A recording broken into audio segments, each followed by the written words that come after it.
Well, so now it gives me a great pleasure to introduce Dr. David Rissik from the National Climate Change Adaptation Research Facility, or NCCARF for the rest of us, who will very kindly launch our Adaptation Investor Guide, and then he will be followed by Minister Greg Hunt, who will also be providing some comments to us. While David comes on stage, I'd also just like to take this moment to quickly acknowledge Crystal Fleming from the Investor Group on Climate Change. She's played a key role in putting together this process and this guide. But I'll now invite David up to launch it. Thank you.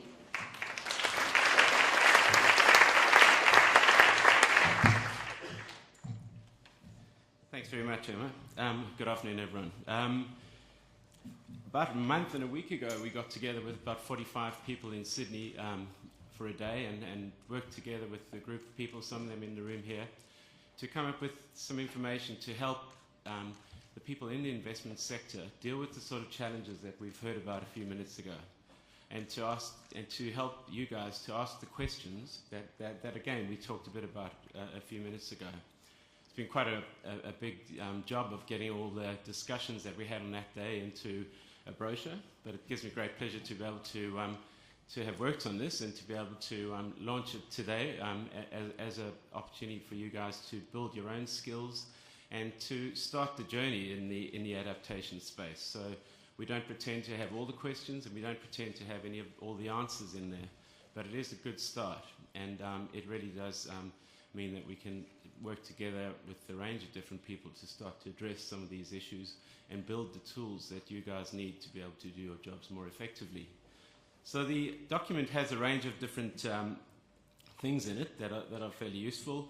We've concentrated on some of the key issues with climate change in relation to a number of different sectors. We've looked at some of the questions that investors should ask that are fairly general across all sectors, and also some that are fairly specific to individual sectors. And we've also looked at some of the things such as interdependencies that are really important. So often you might think that adapting your shopping centre is really good. You've got something that's resilient to flooding, but if you don't think that the customers that you have need to be able to access the site, or that your own staff need to be able to get to work, it's those sort of things that really need to be thought through as well, and how you might need to influence others as in addition to doing the adaptation that's required in your own organisations. And I think one of the things that we point out that's really important is the issue that adaptation does not replace mitigation. You can only adapt up to a point, and beyond that, if we don't mitigate, we're going to be in all kinds of strife. So it really is, mitigation is your number one adaptation strategy, and we really need to make sure that we select adaptation options that reduce climate impacts, and that we also work hard to reduce our emissions so that we can adapt to the issues that are going to happen. And so I also would like to thank Crystal, who's kept us on our toes while we've done the work in this guide, and my colleague Mike Smith, who was unable to come today from ANU, who worked on it as well, and of course all the people who attended that workshop. These are your ideas. We'll take the blame for it, but thank you for your input. So thank you very much.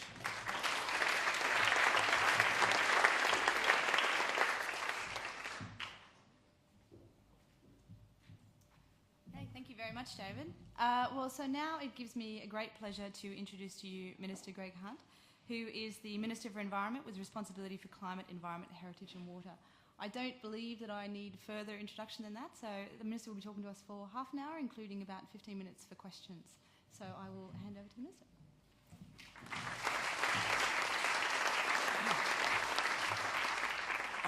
Thanks very much to Emma and David, to Frank and Arron Wood, who's here, I understand, and to everybody involved in the sector. The more visually astute of you may be under the impression that here in the Arts Centre I might be wearing makeup, and that's not because I'm a frustrated thespian looking to make my debut.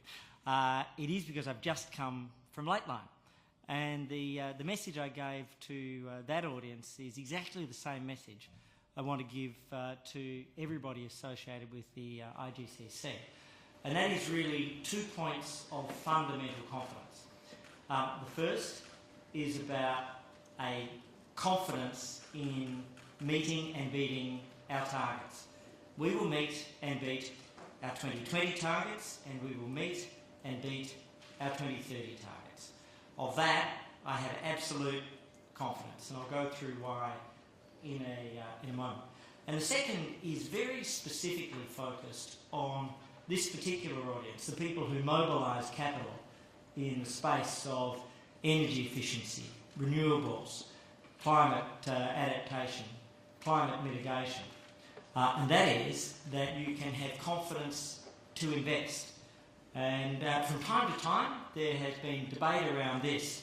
And if there is debate going forward, then it's just an excuse.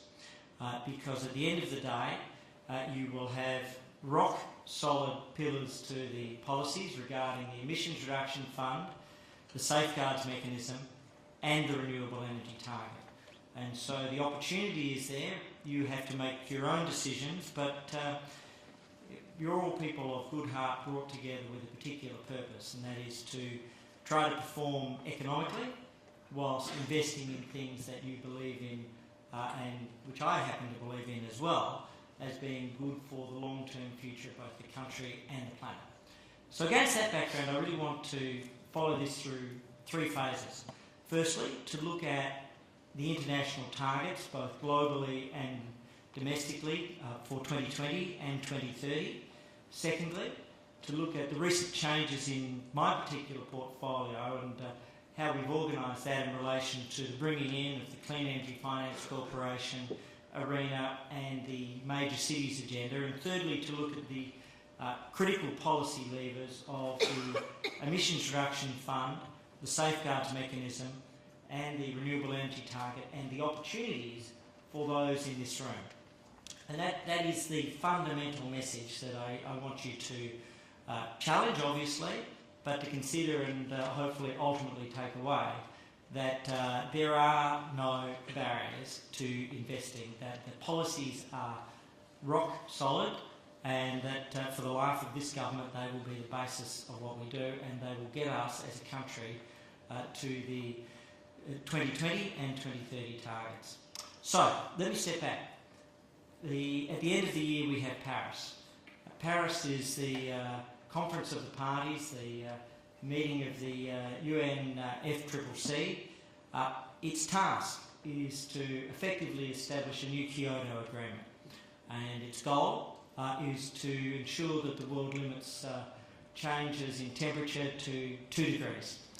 The latest analysis that I was given just this morning had come down from what had originally been pledges totalling action that would lead to a 4-degree world down to a 3.5-degree world, and the very latest advice that I have on the basis of the nationally determined contributions which have just been completed is that we're on track for about 2.7 degrees. But that's for the Paris meeting. My judgment is that the Paris process will commit to and will achieve the 2-degree outcome, if not better. And I say that on the basis that what the world will achieve at the end of the year is not a Copenhagen. I think the French have been very sophisticated along with the international community. What they are seeking to do is to establish a process. And so yes, right now we are going through commitments by individual countries. But the outcome of Paris, in my best judgment, and something to which Australia is committed, is the 2-degree outcome, and the way of achieving it will be through, most likely, a rolling series of pledging conferences over the next 15 years. My best guess is that perhaps in 2020 there will be a second round of commitments. In 2025 and probably in 2030. Now those will be determined in terms of process through the series of meetings leading up to Paris and at Paris itself. But the likely outcome, given where China is, given where the United States is, that we will have an agreement which is binding in terms of measurement and verification, an agreement which has individual countries making commitments, and a long-term process of what you might call pledge and review. So with the experiences of Canada and Japan, with the positions of China and of course the US Senate, the indications are that neither the US nor China would commit to a sanctions-based regime. But interestingly, that has allowed countries to be more ambitious. And so the result is that I think we will make very significant progress at Paris in itself, but then we'll establish a process which will get the world to where we're seeking to be. Now, having said that, of course, the 2-degree world is not a perfect outcome. That's an honest answer. There are, of course, real and significant physical effects, but it is an exemplar of genuine, deep, profound progress. So where does Australia fit in? Obviously, if you think of it as 3 rounds of commitments, the first being 2008 to 2012, we beat our commitments by about 129 million tonnes. The current being the minus 5% on 2000 through to 2020, or the equivalent of minus 13% of the same base as the United States, 2005. There's a lot of commentary not long ago that Australia would never meet that. It would be impossible that we would meet that. We will meet that. The latest analysis in draft form that I have seen is that we're likely to turn with a small surplus. Could be more significant, but since the 236 million tonnes was set down as our gap to be filled back in March, I have said on each occasion that we'll meet and beat the targets, that we will close that gap. Really 4 things will have occurred. Firstly, we will have had a better than projected at the time result on the renewable energy target. Secondly, the Emissions Reduction Fund results will be far in advance of what anybody had predicted at the time. And, I see many people in this audience who made predictions, and in some cases the outcomes of the first auction were 8 to 10 times better than some of the pundits. And that will continue. The advice of the Clean Energy Regulator is that there are good volumes with very significant competition. Thirdly, there'll be a write-down in our business as usual emissions, and I'll take a conservative approach, and those figures will come out. And then fourthly, as some have reported, and as we agreed a couple of months ago with the Landfill Owners Association, and something I had quietly worked on for 18 months, there will be a donation of units to the Australian government. And that will together mean that we are well below the 0 point, that we don't just meet, but we beat our targets. And as we get closer to 2020, I suspect we'll beat them quite significantly. Then we have our 2030 target, and our 2030 target is minus 26 to minus 28%. Now let's not underestimate that this is a significant challenge, that of all the developed countries, there is Australia, of all the major developed economies, with a minus 50 to minus 52% reduction in per capita emissions. It's a very significant target in terms of lifting weight and genuine challenge. We are now, of all the G20 countries, the equal highest, along with Brazil, which has subsequently announced its INDCs, in terms of the committed task for a country on per capita terms. And so that's a very significant place for Australia to be in. And then you say, well, where does this fit? Obviously, China is moving from about 6 billion to up to 15 billion tonnes of emissions over that period. That is the single greatest source of emissions growth anywhere in the world, and we need to be realistic and honest about it. That's an up to 150% growth. Korea is minus 4%, Japan is minus 25%. The US, off the same base year, but going to 2025, is the same number of minus 26 to minus 28.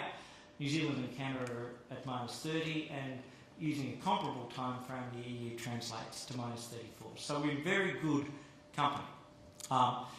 Now, you say, well, how do we get there? What does it mean for Australia? It means that we have a task of about 900 million tonnes over the course of the decade to achieve. And the way we do that is we'll have, right now, through the Emissions Reduction Fund, we're reducing emissions between now and 2020, but I'm unashamedly and happily and delightedly saying that there will be some of that we purchase now will be delivered post-2020. That will contribute to our next decade task.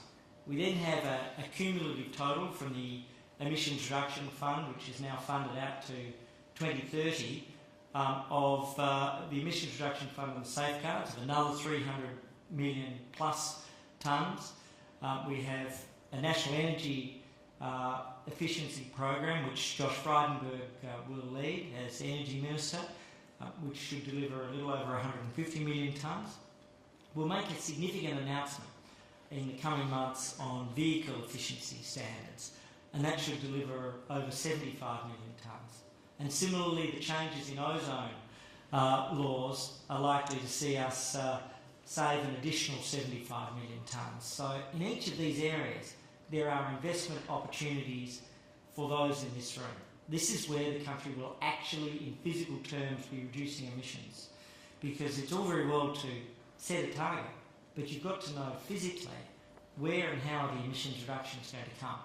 And then, last of all, the combination of carryover and new technology on a very conservative basis is likely to lead to the best part of 200 million tonnes of savings over the course of a decade. And again, that's with a very conservative, worst-case business-as-usual presumption. So I'm aware that at some stage the world will come back and will be required to do more. And so the policy is designed to do exactly that through the combination of those 6 mechanisms.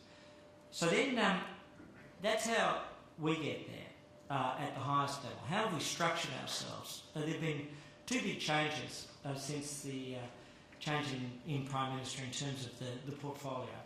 The first is, at my request, and I was very fortunate that Malcolm agreed to this, the Clean Energy Finance Corporation and ARENA have come into the portfolio. And the goal is very simple.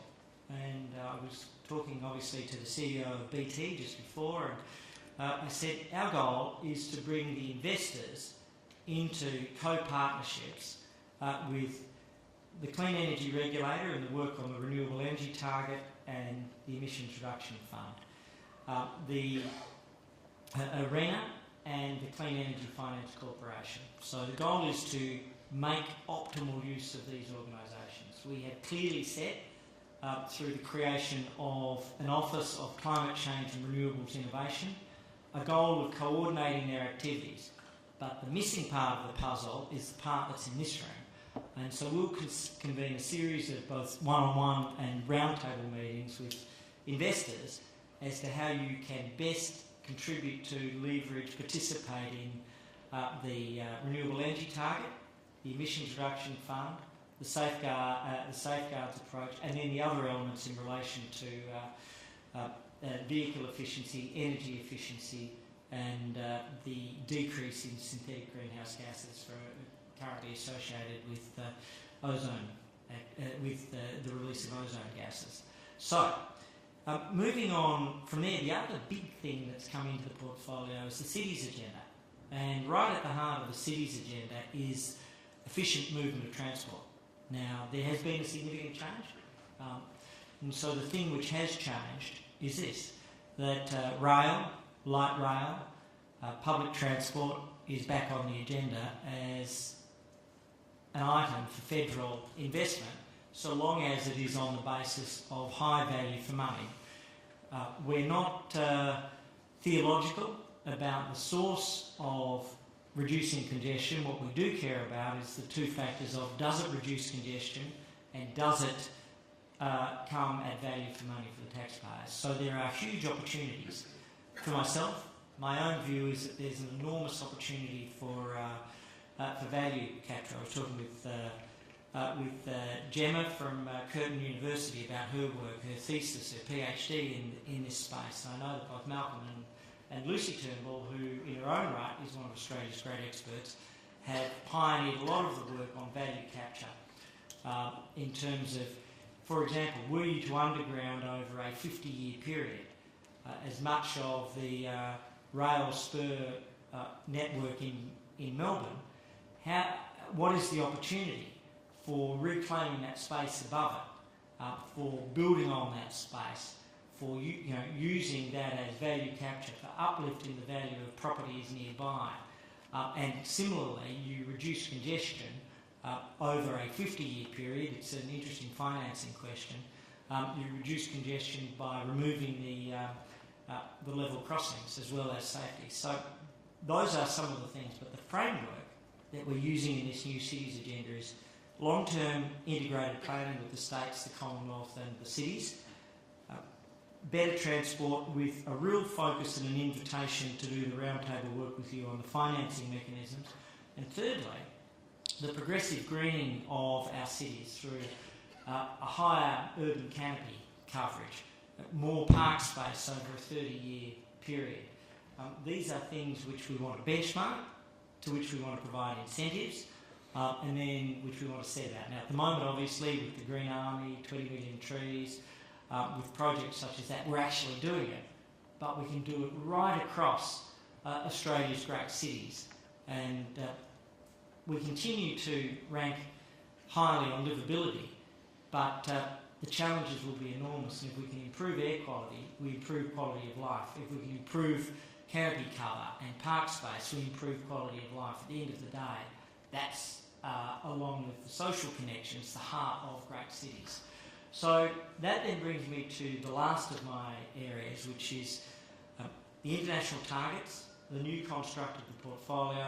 Now it's the primary policy mechanisms, and there's deep stability in terms of the primary policy mechanisms, the emissions reduction fund, the safeguards and the renewable energy target, but a significant change in terms of the ability of the industry, both the power sector, the investors and the engineering side, to realise and understand and believe in the government's commitment to that renewable energy target long term. That's a realistic assessment of why people are already expressing confidence and why they should have that confidence. So then let me say a little bit about the Emissions Reduction Fund. First auction, 47 million tonnes at an abatement price of $13.95 a tonne. We will broaden out. The Clean Energy Regulator has already reported that the second auction will have a much broader range of activities, but this is what we always predicted. Land sector first, which was about 2/3 of the emissions reduction, and then a progressive broadening into the energy efficiency in the industrial space. It's funded to the tune of $2.55 billion, and there's a race by investors to participate, and the states are likely to participate. We'll see manufacturing, we'll see energy efficiency, and I want to see the cities become aggregators as well as private sector firms. The funding then runs at about $200 million a year after round one out to 2030. And so that's a very solid base. Throughout the 2020s, of course, the safeguards mechanism will play a very important role. We've released the draft comment, the safeguards mechanism, which sets a constraint on the emissions for firms. It covers about 330 facilities across the country, or about 50% of emissions. It effectively gives them an allocation or a budget of emissions, and it allows for best practice over the course of the decade to progressively improve standards in that space. This is a long-term mechanism that's designed to be flexible, and you can each be at the forefront of best practice. Then the third of the critical mechanisms here is in relation to the renewable energy target. And now the renewable energy target, 33,000 gigawatt hours is the figure that was legislated. Let's remember this. There was a capital strike, and that capital strike was on its way before there was a change of government. And the reason there was a capital strike is because effectively the majors were not engaging in power purchasing agreements. They didn't believe that target was achievable. But now there are no excuses for the majors to hold back from power purchasing agreements, and there should be no barriers for the investors, the people in this room. I'm aware, and the Clean Energy Regulator is aware of numerous opportunities that are being pursued, some of which have been announced and some of which should be announced. So I would encourage you to treat that as a rock-solid commitment. That figure will not be reduced, in my view, ever again. It was set at a level which was based on a significant increase in electricity demand. We faced a real decline. Now it's adjusted to a level which is challenging, which represents a doubling, and therefore we are going to have to double large-scale renewables and probably pretty much double the small-scale sector between now and 2020. So those seeking opportunity, that opportunity is real and clear and present. The other thing here I want to mention is, as we bring the CEFC and the RENG in, we really want to focus on storage technology, and that's both small-scale and large-scale storage.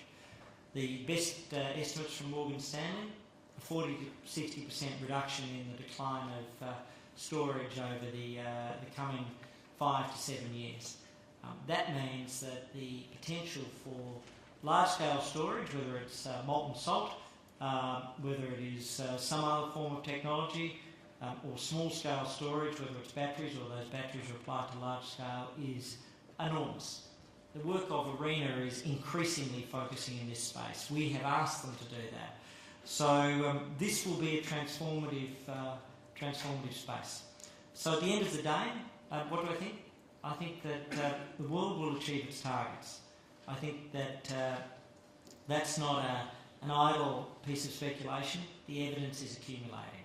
I think that I'm certain that Australia will achieve our targets, and that I am certain that the three sort of fundamental policy pillars that we have allow investors to participate, allow you to make long-term decisions. And the reason so many people have said that they participated in the Emissions Reduction Fund was because there were long-term 7 to 10 year contracts. And that came about from having talked with the people in this room. So that's the challenge, but I think we're open to discuss, we're open for business, and what I'd like to do after this is obviously to have roundtables with investors about how you can participate jointly with the ERF, the safeguards and the renewable energy target, as well as the other opportunities that we've set out. Thank you very much, and I'll be delighted to take any questions.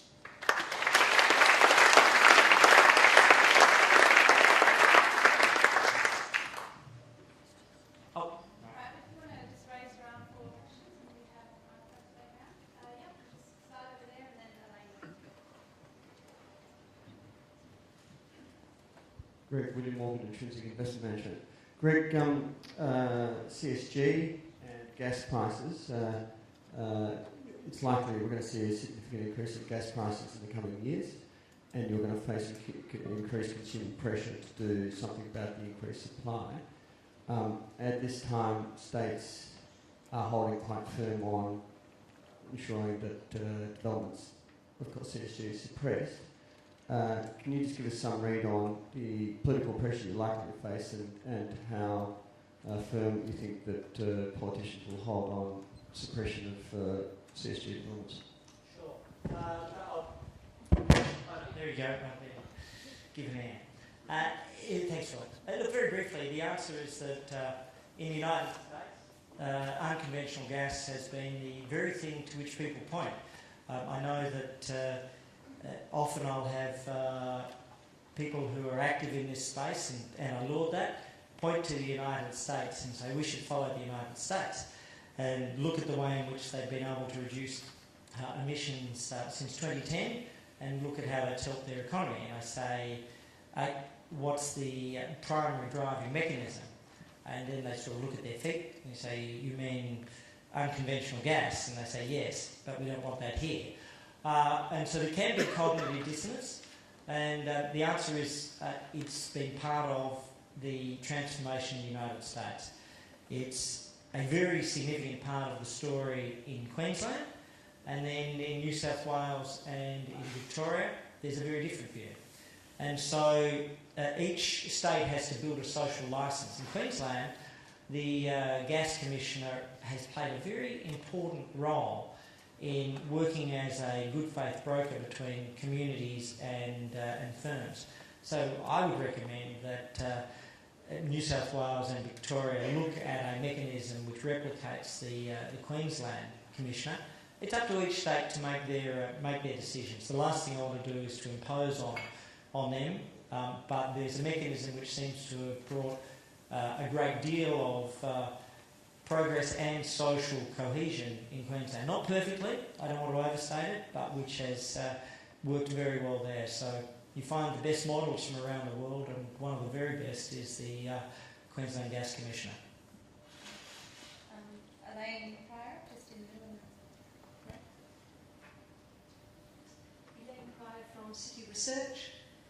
Minister, you talked a fair bit about safeguard mechanism, and I was just interested in how you see that contributing to the post-2020 targets, and in the sense that, as I understand it at the moment, the proposal is to look at allowing entities to have a baseline which is based on their individual performance over a 5-year period and set at the highest point of that.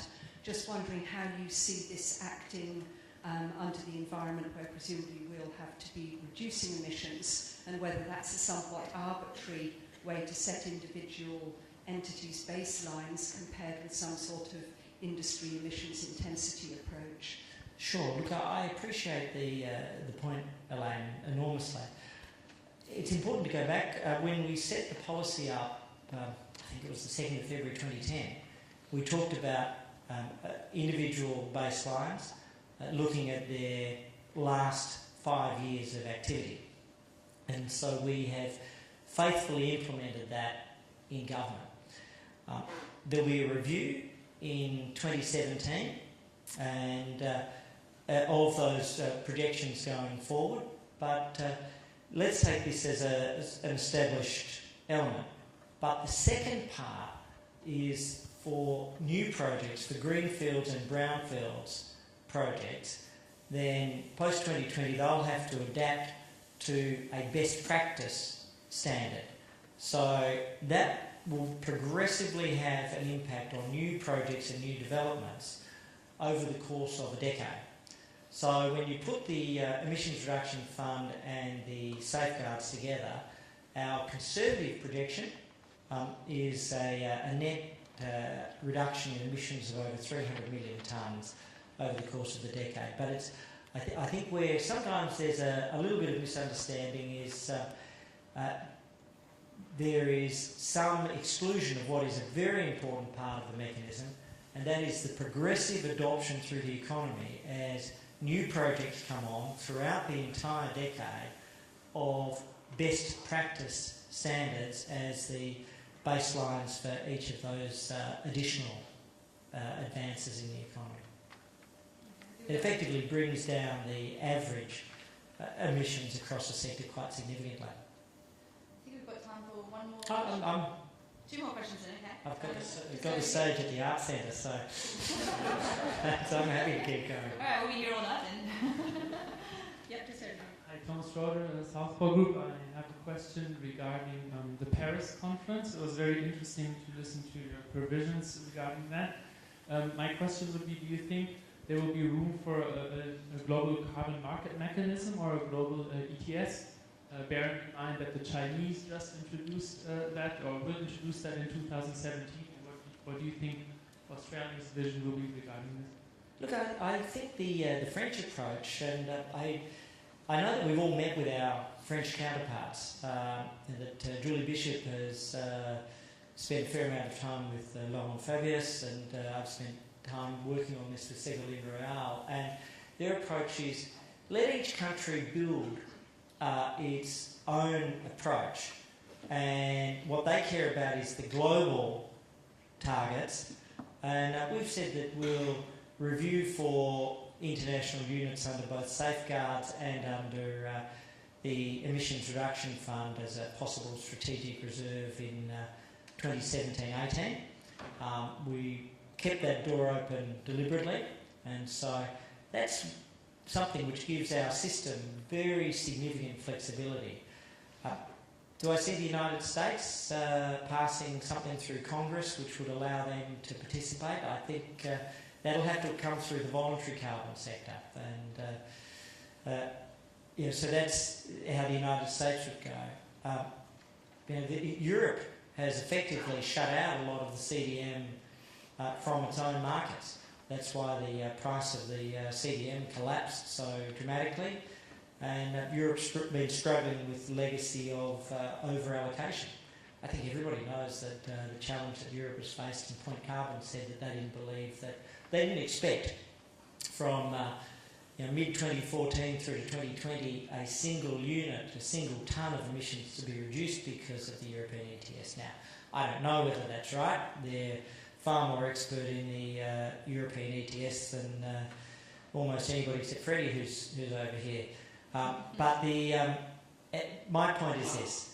So long as a nation reduces their emissions and meets their pledges, then I don't mind how they reduce their emissions. For us, we're now doing it, when you think of this, in a way which is seeing very large volumes coming down and very low cost. And I couldn't be happier than that.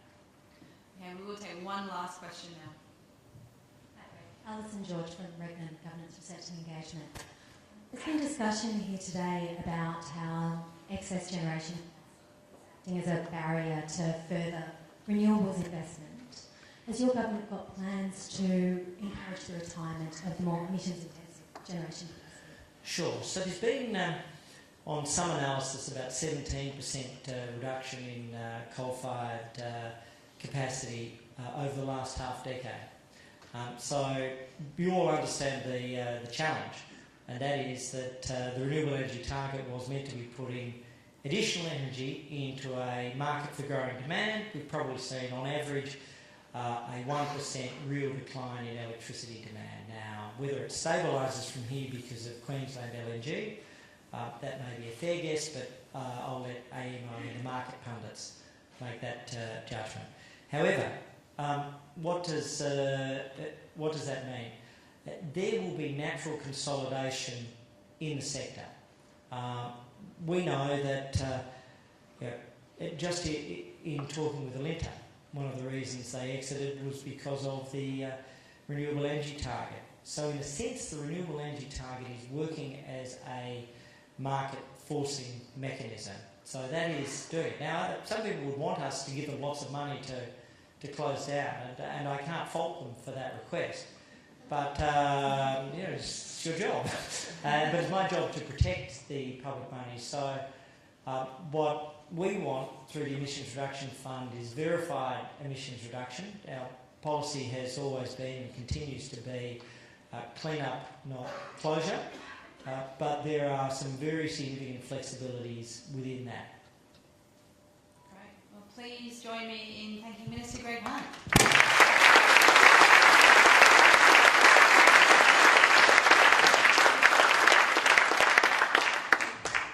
Okay, well now I would just like to invite Councillor Arron Wood from the City of Melbourne to the stage to make some brief comments on behalf of the City of Melbourne, and then Frank Hagan, our Chair, will be back to present some awards to our founding members, and then we can all go and have a drink.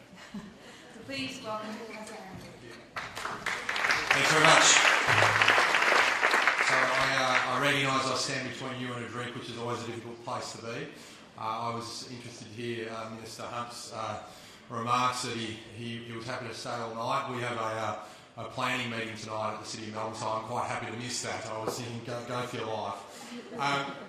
Look, thank you for the opportunity to address you. Obviously, City of Melbourne is the world's most livable city for 5 years in a row. For those of you who didn't know, the Lord Mayor of Melbourne, Mr Robert Doyle, he says, I did let the Mayor of Vancouver know that this was the case. And what happened was that he found out at about 2 o'clock in the morning. And so he thought that the Lord Mayor of Vancouver would want to know straight away. So he actually texted him at 2:30 in the morning and let him know. I actually confirmed this story when I went to visit him in Joburg for the Climate Summit then. So we're very proud, obviously, to be the world's most livable city. Welcome to it. If you're a West Coast Eagles supporter, I apologise for the state of your play on the weekend. If you're a Bombers supporter like me, it's been a lean few years free peptides after the show. But all that aside, one of the things that being the world's most livable city gives us is a responsibility. And that responsibility is not only to be the world's most livable city, which is really a time-based term, because if you're not the world's most sustainable city, it isn't too long before you slip down those rankings. So with that ranking comes great responsibility, and it's a responsibility that we're happy to grab with both hands. I also want to say congratulations to the Investor Group on your 10th birthday. Well done on that. On my 10th birthday, I was still quite worried about Doctor Who and worried about werewolves on the way home from school, so I'm pleased to say you're much more mature than that. But the Investor Group and this network, and in fact the organisations that are represented in this room, are exactly as Minister Hunt said, a really important piece of the jigsaw puzzle for us. So we've set our targets. You heard about a lot of the national targets, a lot of the global interaction, in fact the negotiations that will go on at the Paris Summit. Where we play, I guess, in being the second most populous area of Australia, is that Sydney and Melbourne are effectively at the action side of things. So Mike Bloomberg is a little bit sort of having a bit of a go at nations. He said that nations talk and cities act. He's been a little bit more diplomatic with that and said that we can also help nations achieve their targets. And if you look at the population of Australia, we're highly urbanised. Up over 80% of us actually live in a city. So we have a huge role to play when it comes to emission reduction and in that managing risk, but also the huge opportunities for investment that attracts as well. So we've set a renewable energy target, which I was very proud to set about a year ago now, of 25% by 2018. Again, that is just a step along the way. We're sitting at about 10% as it stands. And what we're looking at there is commercial rooftop space. We can put about 20 megawatts of solar on our commercial rooftops because we are such a built-up city. So we need to work with other partners in our community, and that includes commercial real estate, which is our biggest contributor to our emissions footprint. So things like the 1200 Buildings program, where we've worked with NAB and Bank Australia to drive building upgrade agreements, which the Victorian government has now expanded across Victoria, and indeed they've been picked up right across the country. It's interesting that they were termed an environmental upgrade agreement, but really what they are about, and I've got the chair of the environment portfolio, but the deputy chair of the economic development portfolio. So for me, any good decision, really, any good environmental decision is ultimately a good business outcome as well. So I think the term building upgrade agreement is a much more appropriate term, because it's not just about the environment, it's about premium tenancies, it's about longer term rentals, it's certainly about competing in a crowded market as well. The other thing that the Minister mentioned was we now have a Minister for Cities. So we have Mike Bloomberg, who is the UN Envoy for Cities. We've now got a Minister for Cities in Australia. So you can see the sort of role that cities are starting to play as we push towards a very different type of economy. So what we've done is looked at some of the fine-grained stuff. So from energy to water to open space to the Urban Forest Project, which has received global attention. And that was really looking at, again, all the complexity of climate change and hearing sort of all the numbers and the spreadsheets and, you know, much of that sort of disenfranchising the general community. And our response to the urban heat island effect, we know that the city's 4 to 6 degrees hotter than surrounding green areas, has been to plant trees. And I don't want to sort of be flippant about that, but we're planting 3,000 trees a year. We know by research we've planted 12,000 over the last 4 years, that we can cool the city by 4 degrees by simply undertaking the Urban Forest Project. Obviously that has huge amenity outcomes, it has carbon sequestration outcomes, and it has been an award-winning project right across the globe. So it's a global reputation building outcome as well. So in terms of the transport space, pushing obviously the Melbourne Metro as the premier project for our city, we've been advocating for that very strongly. We're pleased to see the state government's now on board with that. We're also pleased to see that the federal government is now looking to support the Melbourne Metro project as well. So we're very happy to support the investor group. We think that investment, driving investment, having decent logical, reasoned conversations that bring into account and hold to account the economic outcomes for many of these decisions is really, really important. But at the end of the day, when you look at tackling emissions reduction, when you look at moving forward into a different global green economy, when you talk about the impacts of climate change, cities are at the forefront of those. We see what urban heat does. In the lead up to the Black Saturday bushfires, we had a heat wave which lasted over a week. We know that during the Black Saturday bushfires, we lost over 170 lives, but what's lesser known is during the lead-up heat wave, we lost over 374 lives due to that heat-related illness. So, yes, we need to get investment in this space. Yes, we need to talk about the business opportunities, but the need to act has never been more apparent than it is now. As cities, I was happy to hear the Minister talk about us potentially being aggregators for the ERF. We're happy to do that. And indeed, things like group purchasing of renewable energy is something that you'll hear about in the next month or so. The other area that we are looking at is obviously street lighting. $15 million in street lighting will be upgraded over the next couple of years. Huge emissions reduction initiative, but what it does for us internally as a business, it reduces things like maintenance costs. So again, smart business decision, smart decision in terms of ongoing maintenance, and certainly a great emissions reduction outcome as well. So in terms of cities around the world and the role that we've got to play, we were one of the first to sign up to the Compact of Mayors, which is a UN-backed initiative launched last year by Mike Bloomberg. We've got 165 global cities representing 234 million people that have signed up to the Compact so far. So we're talking about New York, London, Berlin, Jakarta, Rio, and I think what you'll see is cities playing quite a big role in the negotiations later this year in Paris, partnering with the corporate community, partnering with federal and state governments and driving change in the renewable energy sector, and also in terms of emission reduction, but right across the board in terms of what placemaking role has as well. So again, very happy to support it. For those of you who aren't from Melbourne, welcome, enjoy our city, and never underestimate the role that you have to play in terms of driving the change in our economy. Again, those reasoned discussions, those logical conclusions, and that research-backed decision is really, really key in this balance. Thank you.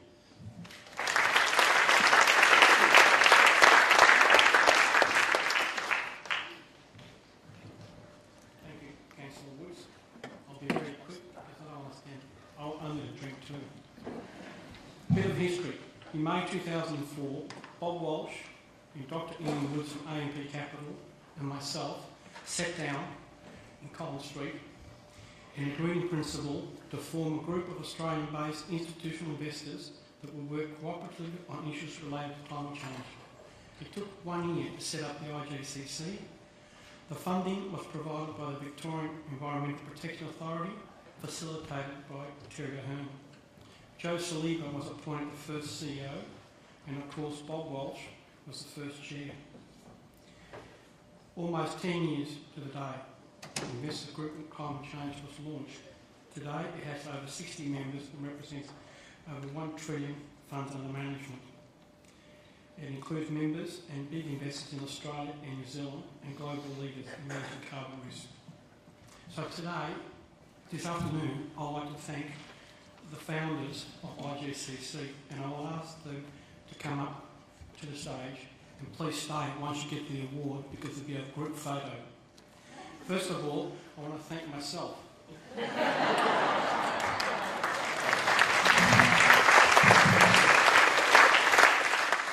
As a founding member. Also, I'd like to acknowledge GPT Group and the Industry Funds Management who are not here today. So I'll start off with Ian Woods. Ian Woods, Head of ESG Research for AMP.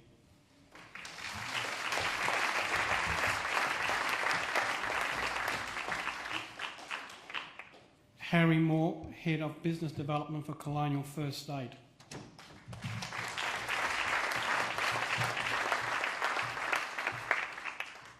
Chris Willey, Fund Manager for Eureka Funds Management.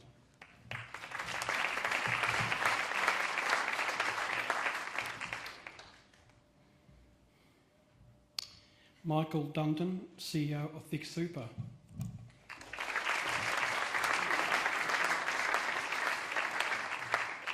Jeff Lake of Fish and Super.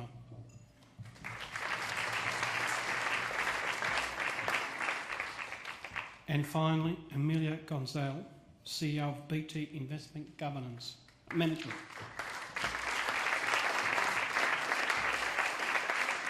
Who has kindly agreed to sponsor our drinks this evening and will make a few remarks after the photos.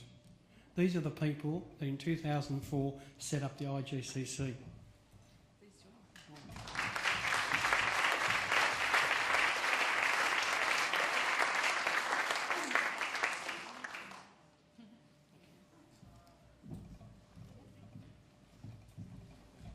Thank you, Frank. Thank you, Emma. Congratulations to everyone for the awards and the recognition. I have probably the most pleasurable and easiest task of inviting everyone to drinks, and I'm sure you're looking forward to that after a long and tiring day, but a productive one at that. BT Investment has been involved in this space for a very long period of time. Very early on, back in the mid-early 80s, we keyed up with an institutional group to set up the BT Charitable Fund in 1984. 15 years ago, we launched a number of sustainable funds early in the piece in terms of the development of this space, and now we've managed a few $1 billion in this space as well. We've also been involved in the launch of a number of organisations important to the development of the discussion around a lot of the issues here, such as Regnan, the Responsible Investment Association, and of course the IGCC. So, on behalf of BTM and BT Financial Group, we're very proud to be able to support IGCC in the group and the work that they do, and certainly proud to be able to invite you all for drinks and collapse this evening. So thanks for coming along, and it's just outside there, I understand, just near the piano. You can't miss it, and enjoy the rest of the evening. Thank you.